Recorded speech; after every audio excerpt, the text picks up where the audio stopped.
Good morning, everybody. It's Thursday, and welcome to the parish office here at Penn this morning. Hoping this finds you well and cheerful today. In here today, making preparations for really looking forward to opening the church up for private prayer on Monday morning, and you'll be hearing more about that. We're making plans to how to do it safely, and it sounds like, from what the new guidance is, that funerals are going to be able to take place in church very, very soon too. Again, if you know what I mean, really looking forward to get that ministry going again here inside our wonderful church. Now, to today. Today's reading is from the book of Deuteronomy, reading from chapter 8. To set the context, because it's absolutely vital here, the people of God have been set free from slavery in Egypt under the leadership of a man called Moses. They then leave Egypt and they go across the desert sojourn across the desert nomadically for about 40 years. And then they finally go Moses dies and they go into the promised land. And they're just about to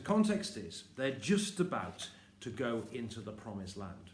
And just before they do, this is what happens. God says, I'm reading Deuteronomy chapter 8, and I'm starting to read at verse 2. It's quite a long reading, so bear with me this morning.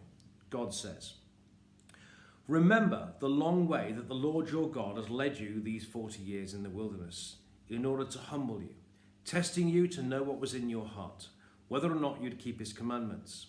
He humbled you by letting you hunger, and by feeding you with manna, which neither you nor your ancestors were acquainted, in order to make you understand that one does not live by bread alone, but by every word that comes from the mouth of the Lord.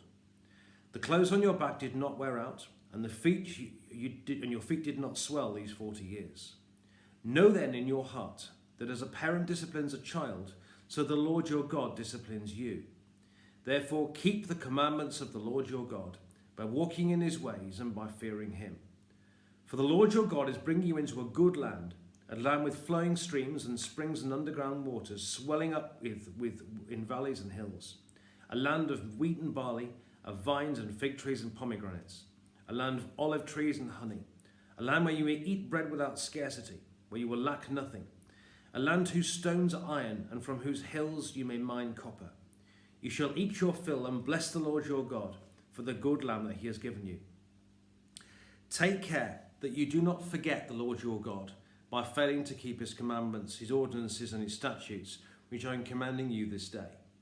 When you've eaten your fill and have built fine houses and live in them, and when your herds and flocks have multiplied, and your silver and gold is multiplied, and all that you have is multiplied, then do not exalt yourself, forgetting the Lord your God, who brought you out of the land of Egypt, out of the house of slavery, who led you through the great and terrible wilderness, an arid wasteland with poisonous snakes and scorpions. He made water flow for you from the flint rock, and fed you in the wilderness with manna that your ancestors did not know, to humble you and to test you, and in the end to do you good. Do not say to yourself, my power and might of my own hand have gained me this wealth. But remember the Lord your God, for it's he who gives you power to get wealth, so he may confirm his covenant that he swore to your ancestors, as he's doing today. If you do not forget the Lord your God and follow other gods and serve and worship them, I solemnly warn you today that you shall surely perish. Like the nations that the Lord is destroying before you, so you shall perish, because you did not obey the voice of the Lord your God. And this is the word of the Lord. Thanks be to God. Now, we're thinking today about remembering. And remembering has actually, I'm sure you've noticed, has become a hot topic in the last few days. So I'm not getting into the details of it, but this whole business about statues is all about remembering. Because at the end of the day, a statue is a piece of metal.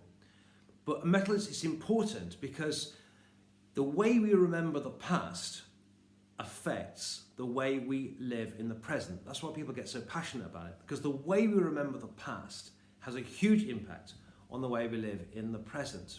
Whoever said the past is the past was wrong, because as I said, say it a third time, the way we remember the past has a huge impact on the way we live in the present. So for example, and we all do it, for example, I wear a piece of metal around my ring finger here to remind myself that 24 years ago nearly, I made a vow to a lady called Jo. And quite rightly, that event in the past, that vow I made in the past, which I remember, quite rightly has a huge impact on the way I live my life today.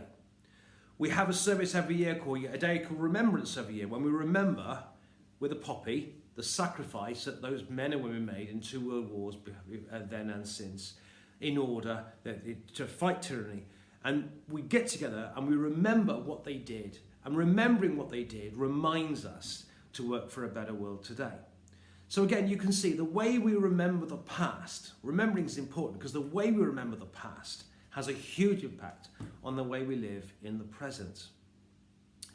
Now, in our morning's reading this morning, as I said, we're talking about the people of God here about 4,000 years ago or something like that. They've been set, God has freed them from slavery in Egypt under the leadership of a guy called Moses. They've been slaves and God sets them free. And in order to remind them what God did for them, he gave them a thing called the Passover, which is like a thing they do every year, and they remember the story, and it reminds them of what God did for them in setting them free. It's important for them that they remember that, okay? So they use the Passover to remind them. Trouble is, though, they got out of Egypt, and time and again they forgot God, and they disobeyed God, and they went astray. And God, time after again, as you heard in the reading, helped them and brought them back, and fed them and watered them, and all this type of stuff. And time again they forgot, and time again they brought them back. And 40 years of this, and finally they go into the promised land. And what God is saying is this morning is, I've helped you these last 40 years, and I helped you with slavery as well. I will get you out of slavery too. But when you go in the promised land, don't forget what I did for you. Because if you start to relying on your strength, your own strength, if you start thinking, I did it, aren't I great? That's when trouble starts. Because it's vital for them, he's saying, that they remember God and remember what God has done for them. Now, where am I going with this? And what's it got to do with us? Well, today is the feast of the church feast of a thing called Corpus Christi. Now, Corpus Christi is Latin, it means the body of Christ. And it's the day when we remember that Jesus instituted a thing to help us remember. And it's called communion, or the Eucharist, or the Mass, or whatever you want to call it. It means the same thing.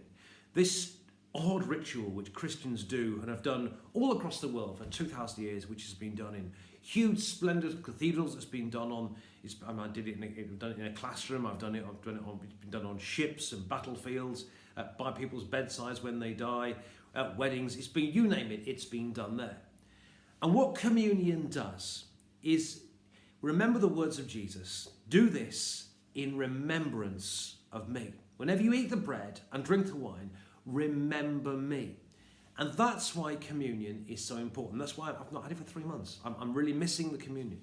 But that's why Christians do it, to remind us of Jesus, to remind us of his life, to remind us of his death, to remind us of his resurrection. Because we do it to remember him. So lest we forget, in case we forget, we have communion to remind us what Jesus did. And funny the words Jesus chooses to remember, because remember, the word he uses, the Greek word is fancy, is anamnesis. It's more than just remembering with your head. It means literally to live it.